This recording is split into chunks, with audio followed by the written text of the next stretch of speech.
السلام علیکم دوستو، میں ہوں محمد بلال اور معلومات ہب میں خوش آمدید۔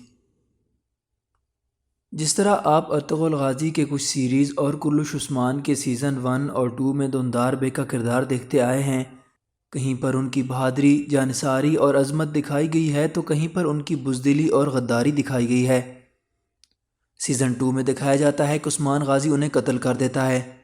آج ہم اسی موضوع پر بات کرنے جا رہے ہیں کہ کیا حقیقت میں ارطغرل غازی کے بھائی اور سلیمان شاہ کے بیٹے دھندار بے کو عثمان غازی نے قتل کیا تھا یا نہیں۔ سب سے پہلے تعارف کرتے ہیں۔ ارطغرل غازی نے جب کائی قبیلے کو تقسیم کیا اور آدھا قبیلہ ارطغرل غازی کے بھائیوں اور آدھا قبیلہ ارطغرل غازی کے ساتھ ہو گیا تو اس وقت دھندار نے ارطغرل غازی کے قبیلے میں پناہ لی۔ سن 1280 میں جب کائی قبیلے کے سردار ارطغرل غازی فوت ہوئے تو اس کے بعد یہ سرداری ارطغرل غازی کے بیٹے عثمان اول کو دے دی گئی۔ شروع میں دھندار بے نے اس کی مخالفت کرتے ہوئے کہا کہ عثمان ابھی کم عمر ہے اور تجربے میں بھی کم ہے، اس لیے کسی بزرگ کو یا کسی بڑے عہدے والے سردار کو قبیلے کا سردار بنایا جائے۔ لیکن قدرت کو کچھ اور ہی منظور تھا اور عثمان اول قبیلے کے سردار منتخب ہو گئے۔ ترک تاریخ میں دھندار بے کو بہت حیثیت ملی ہے۔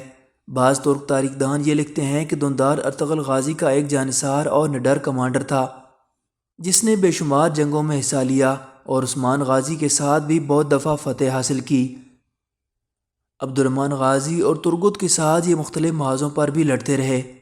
اس کے علاوہ دھندار کا تلوار چلانے کا طریقہ اور دشمنوں کو بچھاڑنے کے واقعات انتہائی تفصیل کے ساتھ درج کیے گئے ہیں، جس سے یہ واضح ہوتا ہے کہ دھندار بے تاریخ میں ایک ہیرو کی حیثیت سے زندہ ہے۔ لیکن ان سے بہت سی غلطیاں اور کوتاہیاں ایسی ہوئیں جس کی وجہ سے ان کو تاریخ میں پس پشت ڈال دیا گیا۔ ان کی غداری کی وجہ سے ان کی مثالیں بہادری اور جانثاری ختم ہو گئی۔ اس کے بعد بھی کچھ چھوٹے چھوٹے واقعات ڈرامے اور تاریخ میں ملتے ہیں کہ ارطغرل غازی کی وفات کے بعد دھندار بے نے اکثر دشمنوں کا ساتھ دے کر عثمان اول کو نقصان پہنچایا۔ لیکن جو بڑا واقعہ تاریخ میں درج ہے وہ یہ کہ جب عثمان غازی نے یونان کے چھوٹے سے جزیرے پر حملہ کرنے کا فیصلہ کیا تو دھندار نے عثمان غازی کے لیے وہاں پر ایک جال بچھا لیا۔ اصل میں دھندار کی یہ سب سے بڑی غلطی تھی۔ دھندار بے کو لگتا تھا کہ عثمان اول ابھی ناتجربہ کار ہے اور کائی قبیلے کو فضول جنگ میں دھکیل رہا ہے۔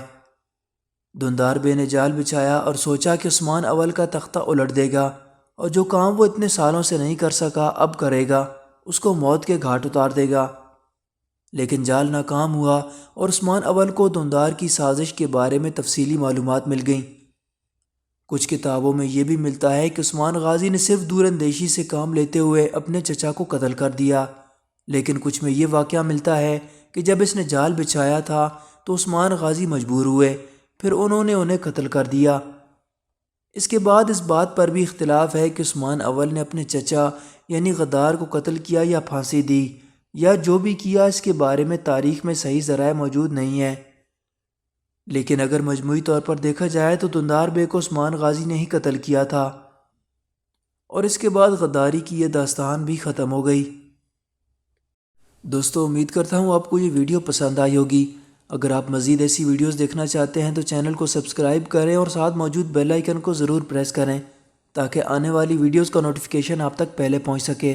اگلی ویڈیو میں ملتے ہیں۔ اللہ حافظ۔